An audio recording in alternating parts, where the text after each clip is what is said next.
Welcome back to the Brew Crew podcast, everyone. This is episode 352. 352. Nailed it. This is a... Fourth time's the charm. I figured out, I watched these, I don't know, I'm a big fan of these like niche recording Instagram people, music recordings. Obviously with my professionalism here in podcast recording, I should watch more recording podcast Instagrams. But I watched these music ones and I found that they clap to spike it. Oh, to set a benchmark. So it was something we did organically prior, when we used to do a different record, when we would record and then like edit and stuff. Yeah. I clapped just to see the spike. They do that. Speaking of original recording, Steph has the original mic, right? From like the first 100 episodes till we upgraded. Okay, yeah, that's right. Keep it for the advent calendar. Keep it for the advent calendar. You're gonna need it. Yeah. It's crooked. If it is, I'll do it on the fly. Are you saying the video? The video. The audio's crooked. It looks straight. Can you talk crooked? The audio's crooked only because. Over once. Yeah, only because I have a bum knee, so I've been talking crooked. Yeah, you know that happens as you get older. It does indeed. Welcome back to the Carriage house. I hope this sounds better for you. It sounds great right now. There's no way to know. No, it sounds great. Maybe we do the headphones thing. I sound great. That's probably what we should do. It's just, now you've got the fancy board. I got the board and I can see the levels. I'm in a place, I have the means to upgrade. I have paralysis by analysis. Me too. I don't know what to buy. Me too. This was given as a gift to me by Spill. Yeah, and Spill is an audiophile. But I know people that stream, and I'm like, $1,000 just set me up. Yeah. I want my computer to stream. That's what you need. Awesome. You need somebody. And I've got that set up. So like when I do solo episodes, that's easy. Yeah. But it's the multi-mic. So when we do at the church room, we only have one mic. That's easy. It's the multi-mic. Yeah. That next step. It's the next step, which is where I'm at now. Yeah. Now what I want to get to next is the multi-camera. Oh yeah. And not have to go and do it in post. I can just be the control board, hit like a shortcut key on my keyboard, and it'll switch to you. And then hit the shortcut, switch to me. And we can have that kind of cool dynamic, and then do even a third camera. For the can art, because I found a turntable. I might be buying a turntable here. Yeah, like a slow moving. Oh, hell yeah. And it's USB, so I could plug it in, and man, it's easy. That's so cool. But you could just cut to the can art board, and when you're actually talking about it, like put the can art, which is supposed to be on display, not our ugly mugs, and put the can art on. So maybe for the Advent Calendar extravaganza, not the build, but the Carriage House event, maybe I could have a multi-camera setup here. Yeah, that would be. I'm obviously working on things. Right. I just don't have a ton of time, so I went and got these sound things for all of you chuggalos who don't like the echo. Yeah. And I think we fixed the mic static. Yeah, we even dry ran a couple of times. Yeah, we dry ran. We hear you, even though it's hard for you sometimes to hear us. Yeah. We're trying to improve. Again, if we could post just the comments and write our comments to you, you'd hear us too. I would gladly rent space in a professional just to try it out for like a couple of months. We just show up and we're just the talent. Drink some beers, do our stuff, and then we leave. There. Hell yeah. And then like we have 8 years, like whoever the audio or sound engineer is or whatever, they look at us. We're not asking for a lot. Like, hey, maybe that turntable. Yeah, like. Yeah, most of these studios are set up for music, so they're like, their pricing is based on like editing over, doing a recording for like 4 hours and then editing. We just do 1 hour, boom, post it. I wonder how much that would be. There's got to be a place. But this setup's getting better. We got to ask, like, Gimmick Gus record, like, has put out professional albums. There's got to be a recording studio. Oh no, there is. The band that I don't tell people about, which I should. Yeah. Is that's a terrible We're name. looking into recording, and there's plenty of places around here. Preacher doesn't have like a setup? Well, he does. He has a setup, but it is none of it is analog. It's all digital. So you have to. So the guitar works for that, but the drums need to be electric, and I don't want to record on an electric drum set. Yeah, gotcha. Okay. Not authentic enough. No, I smell what you're stepping in. No, there's no microphone inputs. You have to plug everything directly in. Right. Yeah. That's what I'm saying. Gotcha. So he does it. So we're gonna hit a studio maybe a couple hours, maybe 4 hours for 3 songs. 4 hours for 3 songs. I think we could get it. Maybe more songs. I don't know. I don't know anything about like the expectation. Like it is because you don't hit it the first time. You know, rarely do you hit it the first time. Some bands play live in the studio, and even then you'll do 50 takes because one mess up of any instrument, and you have to start over. Yeah. Especially if it's not a live recording. If it's for, the album version. Yeah, you got to get it right. When we recorded with Accident Prone when I was younger, yep. I think we had 3 4-hour days, and one whole day was just drums. Because I kept messing up. And it's like one thing, like if you're doing a fill and instead of hitting the tom, you hit the rim. Start over. And you could be almost all the way through the song.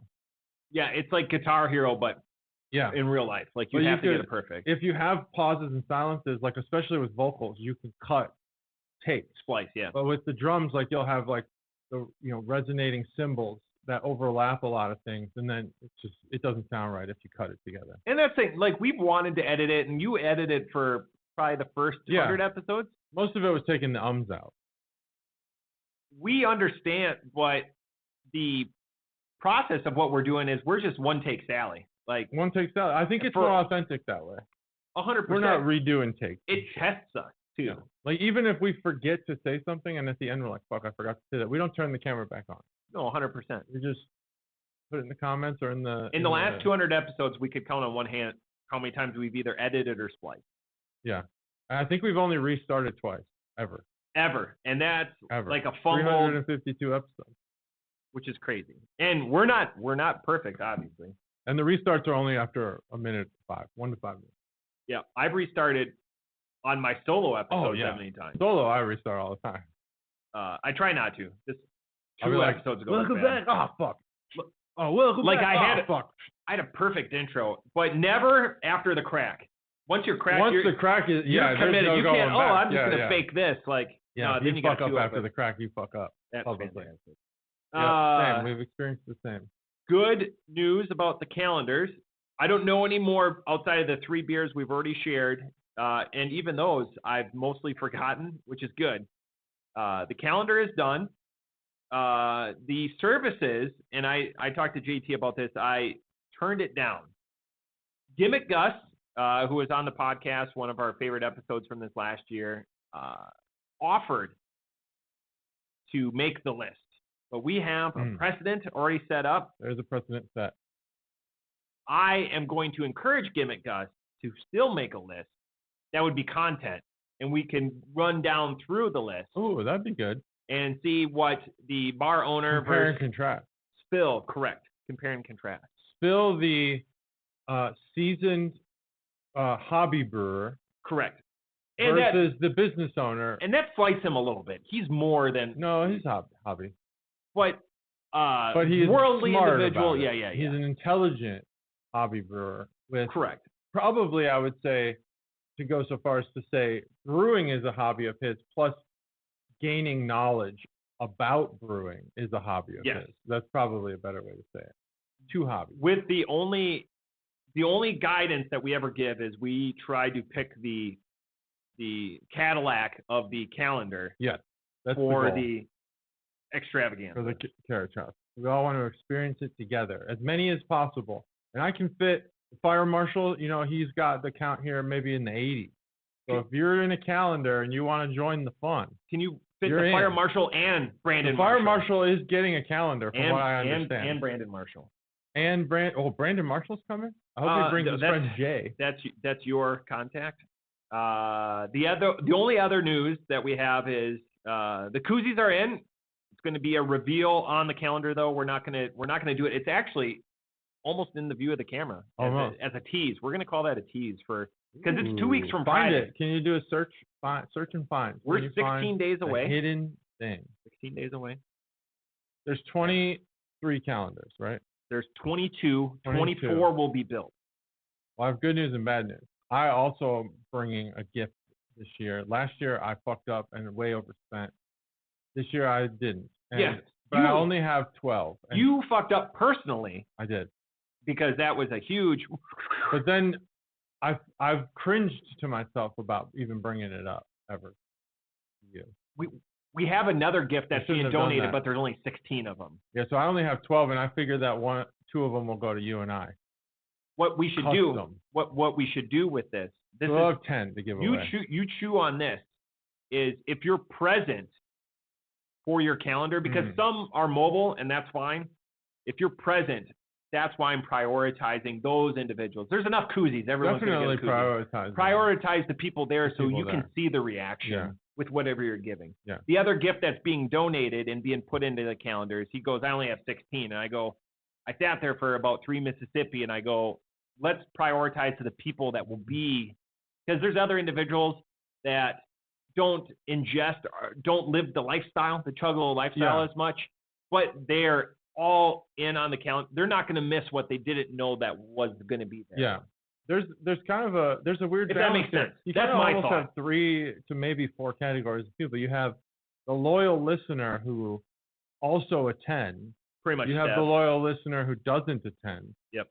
You have the non-listener who has participated every year and attended, and you have the non-listener who participates every year and never attended. That's 4 categories of people, and they all are important.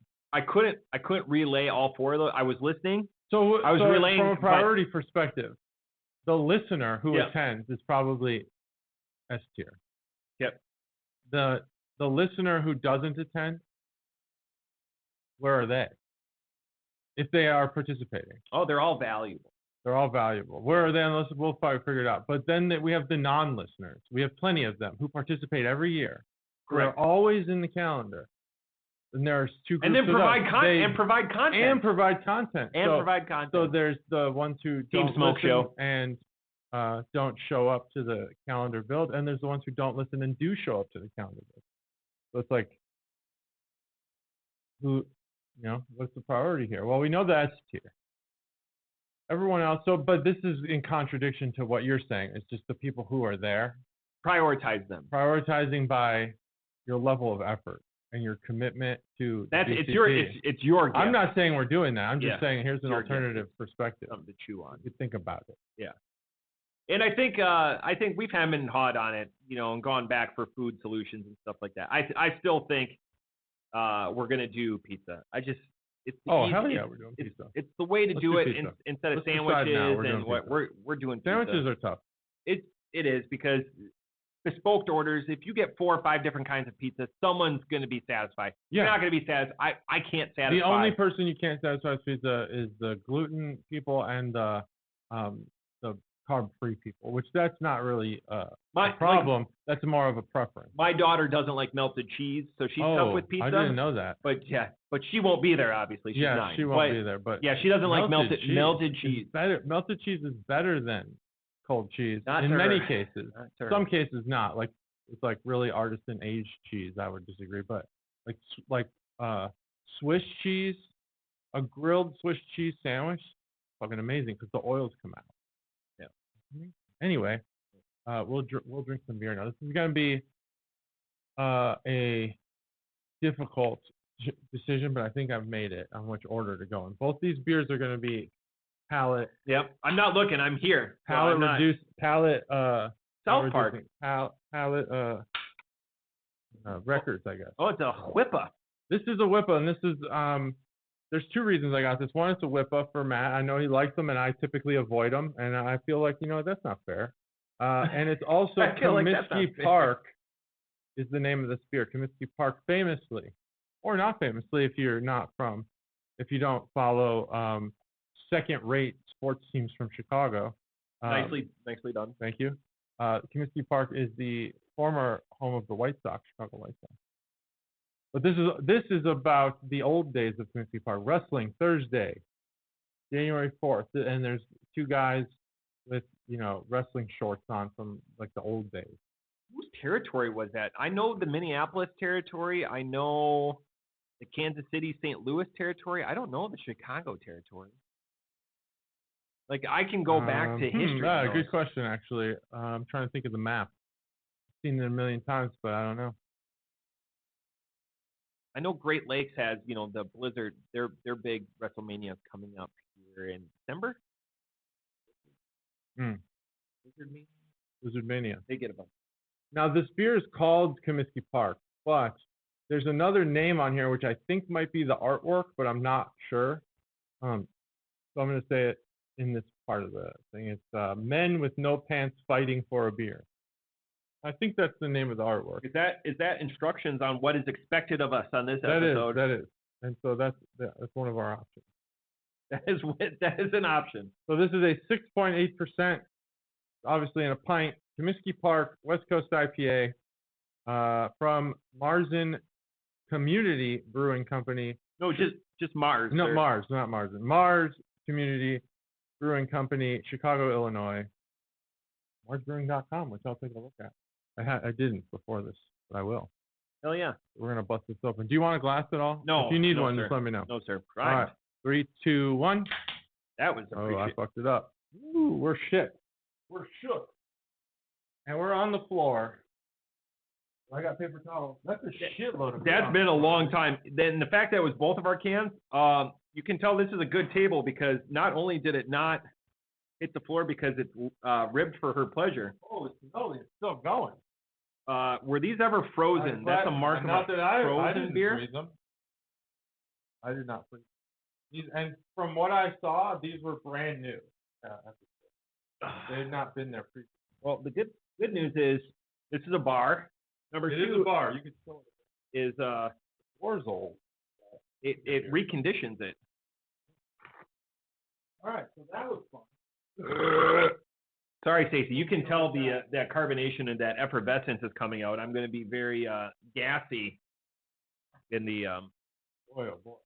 Oh, that sucks. I'm sorry about that.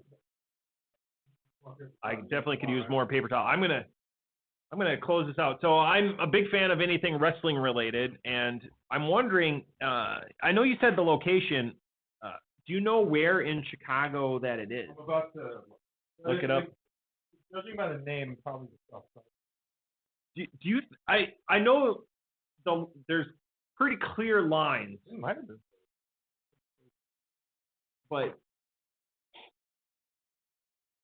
which it's tough to rate a beer that's been frozen to some people. Yeah, some people will go. It's got a fruitiness to it, which is weird. Like a fruity outside of like a tropical. I'm pretty elated with not getting too much on me. Yeah, I didn't get any on me either. See, look at that. We did it well. It's not on the computer. That's the big one. That's why I hate cracking now. When I'm doing my solos, I try to do it off screen because all the expensive stuff is what I'm pointed at. Also for the Chuggalos, we jest and joke, and I'm buying JT time. But we jest and joke about Chuggalo Dave, and you betcha. And Chuggalo Dave, my deployment dad, it was hilarious because last week our recording was also put off, and had we let Chuggalo Dave know, Chuggalo Dave was just 2 hours away in Indianapolis, and he would have been able to come over for the recording, which would have been an absolute treat. To finally, one of our fervent supporters of the BCP ever since its start, 8 scant years ago, and still on Untapped. There's a lot of, I think, Untapped activity is falling off. Yeah. But he's still on there. We're still trying to get him that GoFundMe for him buying Waconia Brewing Company. Oh yeah, how's alive that going? And well. Are you gonna buy Waconia or what? We are up to $185 pledged. I will match it dollar for dollar, and with the understanding though, Dave has to buy Waconia Brewing Company. Yeah. He already works there enough. Yeah. But maybe when he retires. Do it. I think he should. Yeah, this beer's got some character, other than being all over the bar. A lot of head. Oh. It's I wish it didn't cut off the wrestler's head. Yeah. It's obviously a 50s high trunk motif. Yeah. Which are back. Those trunks are now in the style of mom pants or mom jeans, what they call them. True. All right. Park. So I'll tell you at least a little bit about beer and Marz. I thought Comiski with a Y, by the way. It is the EY actually, but according to the website at Marz, Comiski Park is named in homage or homage, however you pronounce it. Homage, yeah. To the baseball stadium that used to be down the block from us. So they're Southsiders. Can't remember where are they. They're 25th Street maybe, or 15th. Is it the same location that Guaranteed Rate Field is? It is. So it's right on the Dan I think Ryan? it's across the street or home plate. That's Busch Stadium. It might be the exact same spot. That used to be. That's like right on Dan Ryan. Like it's just right off to the left. Yeah, right off the red line. Yep. And I'll tell you exactly. The way I never take. And old sometimes school fans know what we're talking about. It's funny. Old school fans. Not a lot of old school fans drinking with us. No, not White Sox fans. Not now. I like the heritage. No for me, White Sox craft beer fan. For me, as a hipster, crunchy granola guy, wink, wink, nudge, nudge. Yeah, maybe they'll gentrify and then they'll drink craft beer. Do you think anyone? I know 50-year-olds that drink with us, so we're just getting old. Oh wow! So their argument here is that the West Coast IPA is also old because people are moving on from the dankness. Oh, gotcha. Like they're making this like meta argument about West Coast IPAs. Yeah. In saying that Comiski Park is old school, so is the style of beer, even though it was a dominant IPA less than 10 years ago. West Coast IPAs are known for blah, blah, blah. We know that. And that's it. That's what they say about that beer. So I'll tell you where they're located. They're on I know Halstead. 35th Street is actually the 1 Hour Teas is on Halstead. Oh, is it? Yeah. I've seen their. Fairly certain. Well, Halstead runs all the way north. Yeah, it's a big long street. Yeah. So, like, the way you know you're on the south side of Chicago is that the streets are numbered, because those run east-west. Well, as you pass them, they go up, and you're going south. Oh, gotcha. And so if they go down, sense. you're going north, and once you hit 8th Street, I think is the first one. There's no like First Street. That's Congress Parkway, I believe. And that is, if you take Congress Parkway, it gets you to 290. Right? Like Congress Parkway turns into 290. But south of that is the numbered streets. And then 35th, the White Sox. If you could make what you do now, doing what you do, would you move back? I had moved back. I did not enjoy it. I will say that there are times when I miss the train ride. That's very specific. It was a long train ride, and there was some annoyances about it. Like you could never just be anywhere when you need to be. Yeah. You have to use the train schedule and then ride the train back. It took about 45 minutes to get where I lived. I do love Chicago, and working downtown is special, but I don't think so. I don't think if I made what I made now, cost of living adjustment for Chicago even. Yeah. Probably not. It's so hectic there. Like here, I feel a sense of like ease and I don't know, comfort or relaxation. Whereas there, it's like very stressful. I don't feel. Correct me if I'm wrong. I don't feel like we have a rush hour here. Yeah, exactly. Rush hour is part of it. I know people that live out in the greater Chicagoland area that if they miss traffic, it's an hour and a half drive for 8 9 miles. Even in the suburbs, there's so many people. I mean, I think the population of just Chicago is 3 million. Yeah. But if you add in the suburbs, it's like 8 to 10 million. Like there's traffic everywhere during rush hour. Here, there's not even rush hour through downtown Dayton on the 75. Now you might get bumper to bumper for like 10 minutes. Oh yeah, but that's for some accident or something. That's different. Yeah, that's correct. Different. That's right? an anomaly. We're synonymous with that. Okay. So no, but there is something special about working downtown and it's the first nice spring day, going outside of your building, maybe the revolving doors, and just like feeling the energy and the I don't know, the air of Chicago. It's just great. I was watching a short about the last drive-in in Chicago. I think it's the Chicagoland area. It's a family name, but where they have like car hops and there's only one left. Oh wow! And they were going, the Chicago dog. Mm-hmm. looks like a fantastic hot dog, because it's mustard and this is a great thing. pickles and onions and everything. So again, all the things that you would put on a hot dog, because ketchup is a terrible condiment. Especially if you're over the age here's of the 18. Thing. I actually have uncovered the reason why it is cliche in Chicago to put ketchup on your hot dog. Yeah. You know why? No, please. I'm all ears. So before the FDA, the hot dogs were typically made with the spare meats and parts that from all the other shit. Yeah. And there were oftentimes, more times than not, that hot dogs were actually rancid. They didn't smell or taste good. And ketchup was created, apparently, or at least ketchup was brought into the hot dog equation to cover the rancidness of the hot dog. So in Chicago, when they introduced the beef hot dog, it was basically stigmatized to say, we don't need it. We don't put ketchup on this. You'll know it's fresh. The ketchup is only there to mask it. By not putting ketchup on, you know your hot dog is fresh beef, and it's not going to make you sick. So that's where that all stemmed from, and it just kind of took off and became a thing that now I guess Midwesterners mostly practice this no ketchup thing. I also don't really put ketchup on a hot dog.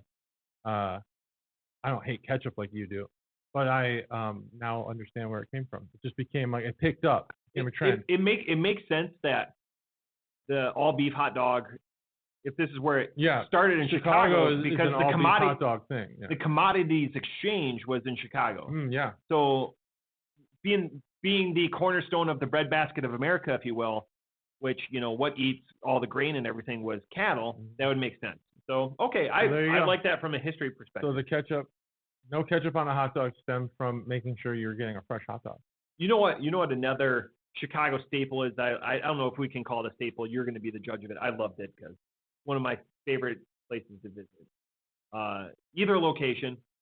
I like the one on the outer loop. I think they won. I've been there multiple times. I like Ditka's. Oh yeah, Ditka's is great. Ditka's, fun fact, after they banned smoking indoors, Ditka's preserved cigar smoking for many years. They may still have it. Yeah. As far as I know. Fought it off. They fought it off for business. They made a valid argument for business purposes that people go to Ditka's to have a steak and a cigar. Excellent. Even though I don't. I go there for the steak. And just the steak. And I think last time I didn't even get a steak. I got seafood. Badass. But I love Ditka's, and Terry Carries that you can park at and get a free ride to Wrigley. You can. Not Ditka's. Maybe Ditka's. I don't know. Carriage is a good institution. It's a good institution. Yeah. All right. So we're talking about Comiski. The old Comiski Park was, I believe, closed in 1990. And the last team to play there, I'm going to ask you to guess, and I have an answer, and I'm 90% sure it's the right answer, but I'm going to look it up while you. Who was the last team to play the White Sox in the old Comiski? The Montreal Expos. Ooh, that'd be a really good guess, but no. I believe they were in the same division, though. I just found out while you're looking that up, the piece of trivia, what's the one piece of memorabilia that Randy Johnson won't sign? A bird? Jerseys. Because he won't sign jerseys. Jerseys go for charity. And he goes, that's if smart. You see my name on a jersey, it's worth So you've guessed the correct team, essentially, by asking that question. Oh, really? It's the Mariners? The Sox Mariners were the last one. I think Griffey hit a home run that game. I think he was the last player to hit a home run at the old team. These are like trivia. This is very good trivia. I'm excited as a baseball fan through my fandom, my sport fandom, that I got to witness Griffey play. Yeah, did I know? I say that I think he's one of the saddest stories in sports because every offensive record could and should be his. I feel like there was a multiple situation with, both demanding the trade to Cincinnati to harken back to times of yore and kind of letting himself go a little bit. Mm-hmm. But man, in his purest form, that swing just. Oh man, his swing is the best swing ever. You could make him smooth. You could make him the, how MLB in the NBA they call Jerry West the logo. Yeah, because he's the logo. He could be the logo. There was a short period of time where Nike had a Griffey line, and it was the swoop. It was the line of his bat going around his body. Again, he's just effortless. So I know effortless, and that bat moves. And if you study the mechanics of a swing like I have recently, it's like, how does he get all that power moving the bat the way he does? Because really the power is generated from the whip of the bat, and it's just like a full bat movement. I don't know how he does it. Hard swing, but he's a son of a MLB player. Right. They do pretty well. They seem to be doing pretty well. Sons of MLB players. We got a few in the World Series, I believe. Right. 2 at least for sure. At least Bichette and Guerrero. Well, Bichette's coming back. Yeah, he's coming back. Is Cavan still on the? Oh, you know what? He might be. I'm not sure if he's a player. If he's in the minor leagues, maybe. He was. He was. They had 3 in their starting lineup. Yeah. At least 2 years ago. Yeah. It's just nice to talk. Yeah, I love it. I want to talk more baseball because there's a World Series coming up. You know, we've had some. At least there was a good series on the AL. At least there was a good series on the AL. Both of us have experienced heartbreak recently, and that's okay. It's not heartbreak if any of them were close. Yeah. Game 4, we got single-handedly defeated by one guy. You can't say that in baseball. You know what's you funny can in that is game. I felt that the Cubs. I felt just as helpless against like Mizorowski as the Brewers looked against some of the Dodgers pitching. Just helpless. Just there's no way. I mean, you have Ohtani having he was in Kansas City historically great game. I mean, they're saying that one of the best games that's ever been played. 10 strikeouts and 3 home runs by the same player. Pretty amazing. And he's throwing 100. He's throwing 101. It's crazy that the pitching is where it's at now. And it's almost unhittable. Here's a couple of theories with that. Theories, stats, whatever. One, the luxury tax that the Dodgers pay is more than the entire the tax that they pay is more than the entire payroll than the Brewers. Number 2, I would be hard pressed to find anyone that had a more impressive single-handed game. Like you could do like Don Larson in the World Series, all right, no hitter. But this guy then had offensive stats. Yeah. It's not close. It's not close. Yeah, I don't think anyone's had a better game. 3, did the Dodgers dog it during they knew they were going to get the battle was just to get into the playoffs and then bring everyone healthy. Mm-hmm. Yes. Well, there was a lot. Actually, they talked about this a little bit in the final game. The national crew. I don't know if you listen like the radio or whatever, but they talked about how Mookie Betts was more of an experiment at shortstop until he all of a sudden wasn't. So there was a lot of things I think. Yeah, I don't think they dogged it. I think that they took risks early and then just let them play out. They knew they were going to be there. If not winning the division, they'd be there. And they were in a competitive division too. You have the Padres there. The Giants were supposed to be better. Yeah. They also slow rolled Ohtani's pitching. They didn't bring him in early in the season. They let him get healthy. Yep. They did a lot of that. So, they burnt Clayton Kershaw out a little bit, and they did the right thing by him. An all-time great. Let him take the the last start on the bump. Is he going to play in the World Series? You think? He's got to, right? He's got to pitch one inning. I don't know. They're 25. Did you know? Speaking of college, congrats on your son getting being a scholarship player to a major college program. Yeah. Number 2, the Giants hired the Tennessee Vols coach. Yeah, I saw that. Signed today. So that's big news for them. Yeah. Also, I didn't know this. Don Mattingly going to his first World Series. I didn't know that either. I actually saw that. I was shocked. I didn't know he was on the Blue Jays on the bench. I knew that. I did not know that. I would have guessed that he made it on. He was in the dead Yankee years.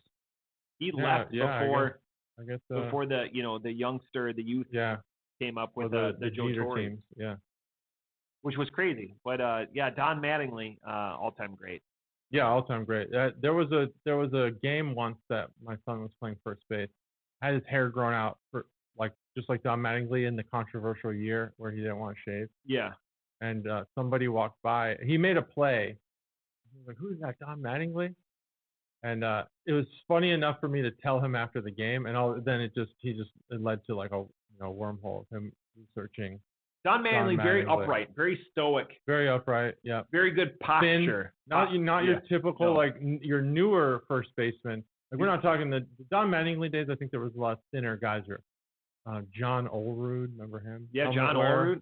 He was a switch hitter. Thinner, Mark Grace, thinner first baseman. Now first basemen are typically big guys, 250 and above in weight. You put your fielding liability at. They put your second DH there and your fielding liability. Yeah. And so it's not actually very rangy. It's hard to get recruited now as a thinner first baseman, so we moved my son to the outfield. He moved to the outfield, but we also encouraged him to do that, and that helped a lot. So final baseball. Well, we'll talk more baseball, but we got a World Series. Blue Jays, Dodgers. Who you got? Anyone but the Dodgers. I know. I feel like they're building this country narrative, which I kind of don't like because I want to root for the Blue Jays, but I do love America. So I hope that they don't continue to go down that path with the U.S.-Canada thing. But it's going to happen. But I am rooting for the Blue Jays. I really like that team. They're fun. And I did not know the Rogers Center had it. Oh, they have it, man. I didn't realize it. They are all about it. Like Sky Dome, eat your heart out. Dude, that Springer home run, I've watched it like 50 times. It's just so fun to watch. Electric. The crowd just goes crazy. It's awesome. And what a good back and the big dumper. It would have been a great storyline for the Mariners to make it. They've never been there. Yeah. They'll get there eventually. And they made all the right moves. They've got an electric lineup with, the dumper and Suarez and, Julio Rodriguez is forgotten about and still a young cat. They made their star player. All the trades to, make it happen. It just ran out of gas. And they started up 2-0. Their pitching staff is other than George Kirby, their pitching staff's a little aged. Dan Wilson's a great homegrown story. I mean, to go from the catcher for the Griffey and Randy Johnson years to coming back. My Facebook was all about the Mariners because one of my buddies, longtime buddy, 20-year friend, that's his cousin. Not like every once in a while. First cousin. Yeah. So, wow. Mom or dad's kid. Yeah. Brothers, sisters, kid. Yeah. However it works out. Mom or dad's brothers or sisters' kid. All of them. That's it. All of them. I think it was a brother and sister that had the kid. I'm not saying that. Of the mom or dad. Yeah. Yeah. We're good. So, Comiski, there's actually a lot of good events that happen there, but the Disco Demolition, you know about that? I thought that was the Cleveland game. No, Cleveland is the 5 or 10 cent beer night where they had the riot. Something like that. 79. The same decade, Park though, did right? host the Disco Demolition. It was put on by I can't remember his first name. The radio station? Yeah. The Loop, 79, the Loop. And they destroyed all the records in between games. Anyway, let's talk about this beer. We are kind of talking about this. Yeah. All right. So I will let you. I'm just going to let you do all your can art all off the top. So off the top rope, even with the explosion, this is a really good. It's grown on me. It's seriously very drinkable, with only being a 6.8%. So it's right in that sweet spot, that 6.7 to 7.4 that we find a lot of West Coast IPAs. No gimmicks, no frills outside of like a little bit of a sweetness, like a sugar starburst, tropical outside of the citrus fruit. I like it. I appreciate it. The can art just kicks it up an absolute notch. Off the top rope, I wrote it down. You do have one retro space in the white there. Who's that? Baron von Raschke, because he's going in for the claw. Ah, nice. Baron von Raschke, famous to the Minneapolis. So that's why I was wondering a little bit. Right. I'm glad you called that out. Off the top rope, 4.25. 4.25. That's a good score. All right. Why'd you explode on me? Why did you explode on me?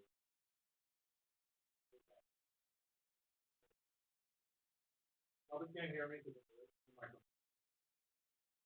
But can art. So here we go. You've seen it. Now I'll talk about it. It's pink and white and yellow, green, all kinds of colors. Yeah, the art are wrestlers, probably men with no pants fighting for a beer. It's done in a way that would give you the impression that this was a advertisement, a poster put somewhere in the city, telling you that Comiski Park will be hosting this wrestling event. Now, did they host wrestling events? I don't know. I bet they did. They probably did. Actually, I was looking at some things from there, so let's see if they ever did. But I'd never been to Comiski. I was 5 when they tore it down. And then when I finally did go, I believe it was 2020, no, it was 2002 maybe when I finally went to Comiski for the first time. Actually, I also went during Hurricane Katrina. What year was that? 2005, correct. Yeah, so I went then because the Marlins and somebody else that wasn't, maybe Houston, played back when Houston was in the National League. 90s? No, that was the 90s? No, they actually were the team that played the White Sox in the 2005 World Series. Yeah. So they were National League for a while. Whatever that was, during the Hurricane Katrina, there was a game that was supposed to be in Miami that got moved to a neutral site, and it was Comiski Park, and I went. It was like $5. Which one is true? Because on Untapped, I looked this beer up. It's a 7.2. This is a 6.8. It says 6.8 on the can. I'm gonna go with that. I'll go with the can. They know what they're doing. And Chicago did used to have a second football team. They used to play there, the Chicago Cardinals. They moved to Arizona. Yeah, I don't see anything about wrestling. Special events, I don't know. Anyway, so I agree with most of what you said. I think that they agree with everything. Not everything. Brave it. I think the fruit, there may be a fruitiness there. It's not as prevalent for me. It's got a dankness to it. It's also got a chalkiness to it. I think it's like hop chalk, and I kind of like it actually. It gives it this. It's not a taste. It's more of a feel. But I like it. Good. So this beer, less can burn. I already went over that. And I think that this beer is quite good. It's not as dank as I'd be led to believe. Look at that. Could have been on the can. The luchadors got him in a headlock. It could probably be more West Coasty, more dank.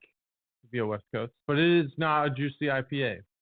It's definitely dry, and it's West Coast. I'll say I do like it. I think, 4.25 is a good score. I should have thought about myself. I'm gonna go 4.0. Dave, that one's on me. 4.0 on that beer. I like it actually. I like this West Coast, and I don't like a lot of West Coast beers. Let's break into the next one. And again, hopefully, break it I down. went in the right order here. This is a Halloween beer. Hell yeah! Thank God. I am disappointed in myself, JT, with how many October fuck Marzens pumpkin beers I've had this year. Oh man, I don't. I've had 2. One given by Preacher, as you call him. Preacher. He gave me one, and then one I bought. This is All Hallows Treat. It is a peanut butter stout. Chocolate peanut butter stout. Please, for the love of God, bring the peanut butter. Please bring the peanut butter. All of it. It's never enough. Put it in your It's purse never enough. Bring it to the store. I'm ready. Bring it to the theater. Caller. Ready? Is this one going to fucking explode? Yes. 3, 2, 1. Shouldn't. Stouts aren't We're good. carbonated. We're good. The the color on the head. It smells really good. So they always get the smell. This is from Brewery, Ommegang. Famously, they don't use their hands. Don't use their hands. Hey, I only said it because they said it on the tour. There's no point in their beer making process where hands touch the ingredients. This is my thing with this type of beer. What is this, a positive or a negative thing you're about to say? Can't tell. Every time they say peanut butter beer, it's this characteristic. So if you're a longtime fan, you can write down the comment. Yeah, I'll shout, Stev. I like that you always put the timestamp. I actually click on them, and go. Yeah, there's a timestamp button now. No. Yeah, so if you're commenting on a YouTube video, there's actually a button you can hit that will place the timestamp in your comment wherever your cursor's at. Oh, that's cool. And if you don't have a comment yet, it'll just put it at the beginning. So this is a brewery, Ommegang, New York. In New York, it's in I forgot. Cooperstown. Duh. Yeah, I was gonna say Cooperstown because I went there. I was letting you get I thought maybe we had left Cooperstown to go there, but no, we were in Cooperstown. Cooperstown's a great place. Sweet and spooky, like the perfect Halloween night. Now I will say that at Cooperstown, I always make the argument that speaking of baseball, that the steroid guys should be in. They do have a section where they're all featured. They are. Yeah. They're just not enshrined. Correct. So they don't get their moment. They know. The Hall of Fame knows that those guys. There was a push. Baseball. There was a push after he died that Pete Rose was going to finally be enshrined. He's going to get in. Did I say enshrined? Enshrined. Yeah. I thought I said enshrined. You probably did. Damn it. What's the OMG series? Oh my God, series. Oh, I don't know. OMG. I'll look it up. Ommegang 7.6%. I'll look it up. Outside of three philosophers, Ommegang has fallen off of our radar collectively. They're often at Arrow. They're not at Barrel House, which you've been going to a lot. Or Pat. That's the thing. They're at Arrow, though. I have been following them. It's just I'm trying to ease up on breweries that we overdid early on. I wonder what their distributors are, because there's other places I go in the world and I drink. I just don't see them anymore. Like, I think they're getting bought out by other, we didn't see Other Half, but I see Nightmare. I'm thinking of New York brewers. Nightmare. It depends on. Is just phenomenal. That's the thing is, like, Ommegang makes a series. They make some beers that are phenomenal, and then they make a bunch of beers that are like good. Nightmare only makes bangers. 450. Are you saying Ommegang's got shelf turds? I'm saying that they're always there, but sometimes you buy an Ommegang and you're satiated but not impressed. I don't think I've ever been disappointed. I'm saying with Nightmare, I'm pretty much like, holy shit, this beer is amazing every time. Better Matt. And they only have 5 or 6 beers. Better Matt, when's the last time you carried Ommegang? Better Matt, you should carry Ommegang. They have this cherry beers that are really good. He's an IPA really guy. He's the master guy. But he's a business owner and he's an IPA guy in taste, but he understands what the people want. And sometimes the people want more than just IPA. What'd you think when I said that we're going to put Dad in the calendar this year? When I was like, yeah, let's do it. I knew obviously you weren't going to do that. Highlight. Gimmick Gus didn't get the joke. Better Matt got the joke. So this is their innovation line, the OMG series. Oh, it's like their shorty line, like Crooked Handle does the same thing. Yeah. They say, not long ago, we concocted a fiendishly delicious New England IPA, a beer so good we just had to share. Neon Rainbows. We had that beer. We've had Neon Rainbows. I can picture the can. We called it our unicorn. An iridescent inspiration, blah, blah, blah. And then they say that a boundless playground of irreverent innovation is what the OMG series is. A velvet revolution. That's too many V's. Our wild side. So it's basically their experimentation line. They have Tropicoop, Belgian style blonde ale with spices. They have Raspberry Retreat, Blueberry Falls, which is a Kolsch, blueberry Kolsch, Juicy Blooms, Juicy Lager, Cooper's Hop, Triple IPA, Tripel IPA. Triple. Not triple, Tripel. Yeah. Yeah, the EL. They also have the pretzel beer, Octomegang. Yeah. And Neon Green IPA. That is a double IPA. I think they play it safe. So that a lot of these aren't that important. Oh, speaking of which, playing it safe. You know who doesn't play it safe? And I had two of them on tap. Tripping Animals. I told you that. Oh, yeah, you did. One was bad and one was good. It's like Tripping Animals, another brewery that scored against themselves. They make hop water. A lot of people make hop water. I've never seen it before. I didn't know that. A lot of people make hop water. Oh, who else makes it? 0 calories, 0 alcohol. Yeah, just water with hops. What it is.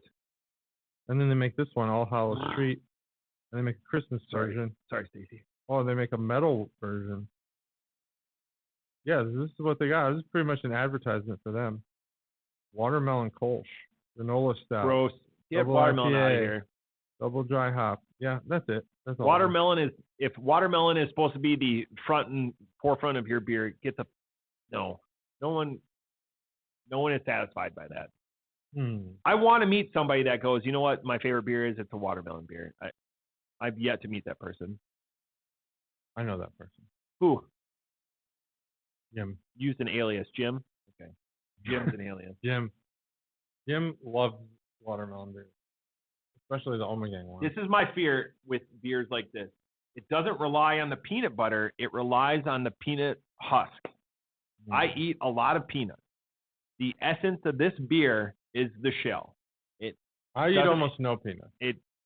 I just mowed my lawn like 2 or 3 times ago. I took a bag of peanuts out with me. Wow. And sometimes when you're mowing, you can't use both hands, so it's not as seamless as eating a sunflower seed. Everyone can crack a sunflower seed and spit out the husk. I'm great at sunflower seed. It's harder with a peanut. So some of the time, I just eat the shell. It's just roughage. Yeah. I don't get the peanut taste. I get the peanut shell taste for the most part. I can see that.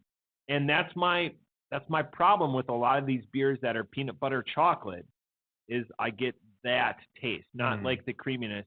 But I think Reese's Peanut Butter Cup has ruined a lot of us has made that the expectation when it's just sweetness and sugar. Yeah, imagine if we didn't have peanut butter chocolate in our life. I love peanut butter chocolate, but is this what peanut butter chocolate is supposed to be like? It's supposed to be like that. Well, no, I think Reese's is like McDonald's in that they've refined their own ingredients to a level that's unmatchable. And they're the standard. Because I've had like the Dove peanut butter chocolates. I've had like generic peanut butter chocolates before, and they're like this. They taste like this without the stout. They're not good. They're not that great. But there's something about Reese's that the chocolate's different, the peanut butter's different. They actually sell the peanut butter in a jar you make your sandwiches with. Yeah. It's different.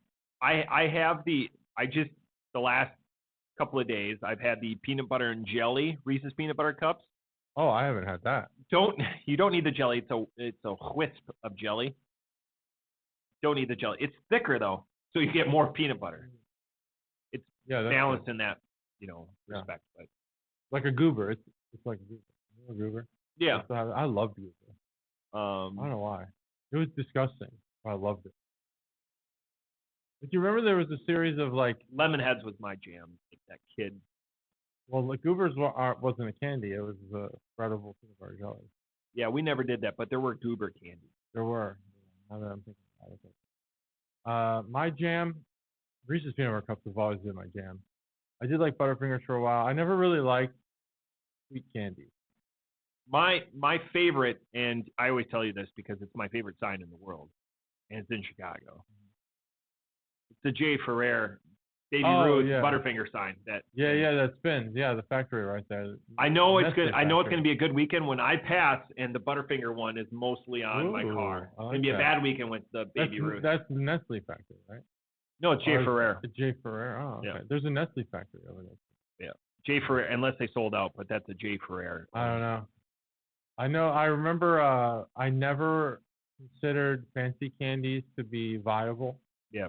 Like I don't know, Lindor. Yeah, 78% cacao. But one time, my mother-in-law, Katie got me the little Ferrero Rocher or whatever, however you pronounce it. Those little balls, hazelnut chocolate balls. Oh fuck yeah, dude! Yeah, those things are amazing. I can't believe those have been hiding in plain sight all this time for rich people. Yeah, for rich people. A couple of years ago, we did like a Christmas stock exchange or whatever. So like you got a stock. Oh, okay. And like someone in my family just chocked full of those of J. Ferrer balls. Oh my God, those things are amazing, dude. And we were like, okay. And then we ate them. We're like, wow, this is how the bougie people. This has been going on behind my back. That's not how we grow up. No, but this has been going on behind my back this whole time.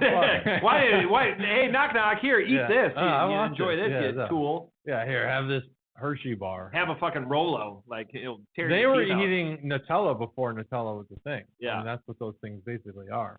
Nutella alone drives the hazelnut market. Yeah. Like it just. And coffee creamer. Is it actual real hazelnut that goes in the coffee creamer? I don't drink creamer anymore. It was ruining my perfect figure. So I cut it out. You can eat like whole cream, but it's just the flavored. No, I don't put cream in my coffee at all. It's the chemical stuff though, right? It's not the chemical stuff's definitely bad for you. Yeah. I think it's more the calories because you could drink coffee and it would be 0 calories. Yeah. Or you could put cream in it and it would be a million calories. Appetite suppressant on itself. Yeah, I love coffee. We've got all of your health solutions here. Yeah, Health Solutions by BCP. Coffee, amazing. So this beer, it's great to have Ommegang return after at least 2 years. It is great. I'm glad you said that. I was worried how it would be. No, because it's tough. They're an OG. They've been around. They've been with the podcast the whole time. I like what you did with the OG. They're an OMG. No, OG, but the first letter and the last letter would be OG. That's how. There's some. Isn't that a Navy thing? Like your first letter, last letter? No, it's first letter of each. It's typically the first letter of each word in your job title is your what they call insignia. Like SKs. SKs. Yeah. Shopkeeper. Yeah. Intelligence specialist. Well, I thought it was supplies and keys for shopkeepers. I think SKs are. Supplies and keys. I think they're shopkeepers. No, supply is different. Gotcha. Supply is a different rate. Well, but that might be. You live that world. Keys. I'm not gonna look it up now. Now I gotta know. I think it's supplies and keys. I don't think so. But that's dated information. That's at least 20 years old. With SK was. Off the top rope with this beer, as JT goes, and it's his life. So if he's right, I'm probably wrong. But let's be honest. I'm gonna take it as. I'm pretty sure that the SKs were. It could be supplies and keys. Regardless of that, it is the job that works in the store. We're in the ship store. Very giving to each other on this. This beer is surprisingly good, but what I expected. I want more peanut butter taste, not peanut husk taste, not that abrasiveness. I want something more luxurious, lingering, and lovely on my palate. Off the top rope, though, I like this. Is it a beer that is fall?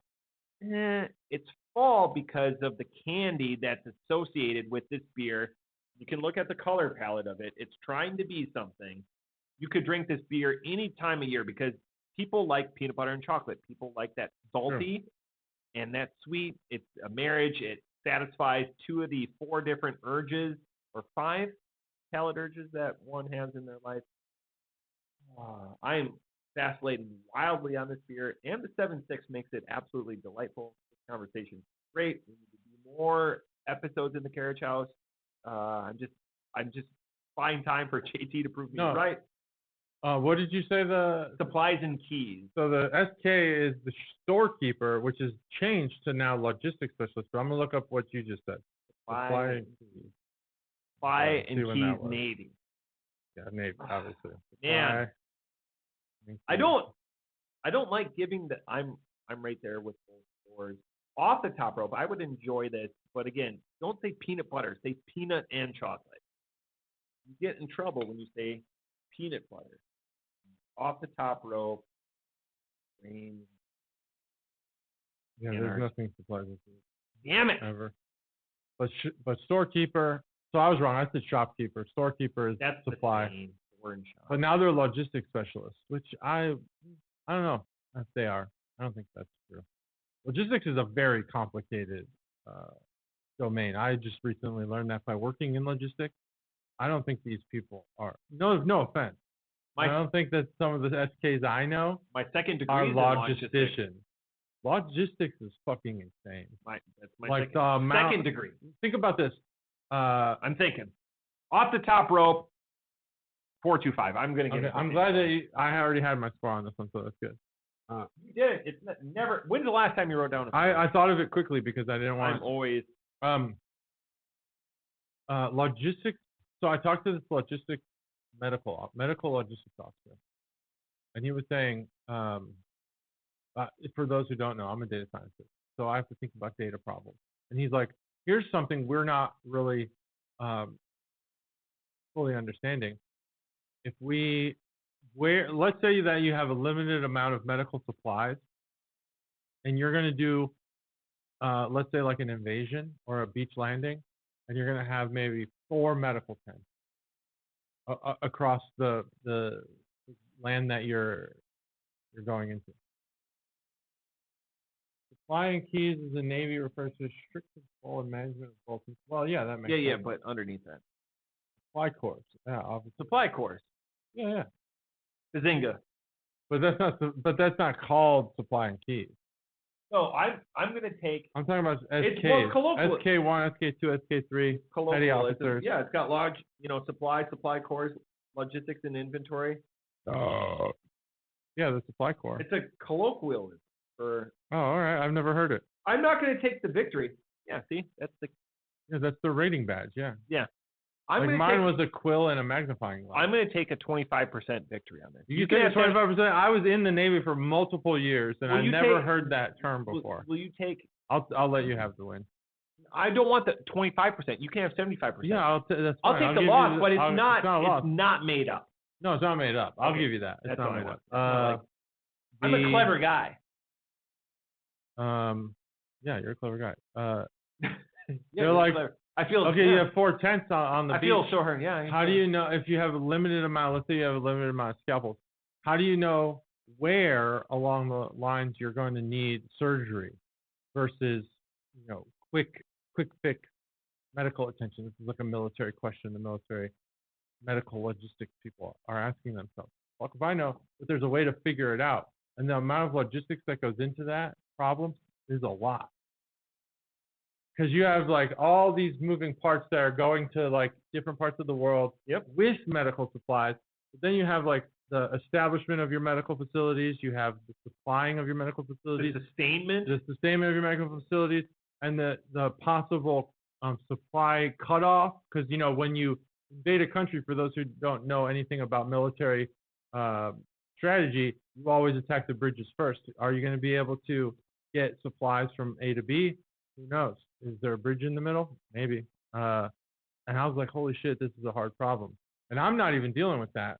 My job was just dealing with like one location in the Air Force. But I won't go too much into that because it's probably none of your business. Not you. Yeah. Yeah, it's decentralized control, decentralized. Decentralized. And the funniest thing is that they're centralizing. They're decentralizing via one centralized data location, which is hilarious because if Amazon Web Services go down or Azure or whoever they're using, well, we're fucked. Beds. Did you see Beds got fucked up? Beds got fucked up during COVID. Yeah, Beds got fucked up during AWS. The thing that went down 2 days ago? Yeah. That was bad. Bad. Bad look for Amazon. Close to where I grew up, like 20 miles away, there's a big data center going up, and I don't think it's gonna go up. Wisconsin? Yeah. I think they're getting rid of that shit. So it's in western Wisconsin. It was the water issue that it was they were really mad about, the water right? issue. Yeah. And the water table. I think they should let it happen. Some of the purest water, like the water table. Maybe that's the problem. There's nothing in the you don't have to treat your water. You can just drink it straight from the ground. Yeah. So in that regard, you shouldn't do that. You should funnel pipe water in, but I think Wisconsin really should let in some data centers. There are. It's a good place for north of Milwaukee that use Lake Michigan as their cooling source. There's 2 in Louisiana. Why would you put it in Louisiana? It's so hot. All the fucking water that you want in the world, though. That's true. Yeah. That's true. Because it's all going to be underwater very soon. But if you lock tight your one of my favorite, I've gone over that on the podcast. In a previous life, I want you to get to this, but this is data. I love it. This is a great conversation. I love this kind of stuff. But before I did what I did now, so let's say 2009, I worked as a veterinarian hardware technician that supported Cornerstone, which was a software enterprise suite.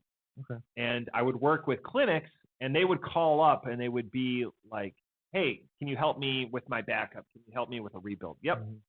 So after Harvey came through in 2009 in Houston, a clinic called me, and they're like, hey, we can't reach the clinic. Can you see if our backup is good? I was like, yep. So I have their customer ID number, and I was like, I can't connect to the server, and they're like, oh, well, that's strange. I was like, is there power to the server? And they're like, we can't get to the server. The clinic is 4 feet underwater. I go, well, that's an issue. But again, that water is an issue with computer components. But I've had customers that called me. It also is a beneficial resource, yeah, when it's contained. Not, That is an interesting. But I had a customer call me. 2009 before. Water will fuck your shit up. But it's beneficial. You can have liquid cooled computers. Yeah. Which they do. Anyways, sorry. But data centers is a good way to employ the local population. First with construction work, and then with technical work. So I don't think it's all bad. I get what it's doing to your local environment, but there will always be.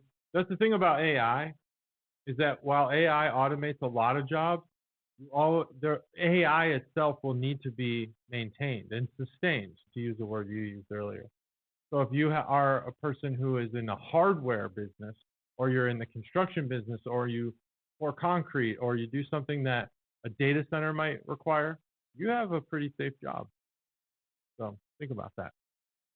375 on this beer.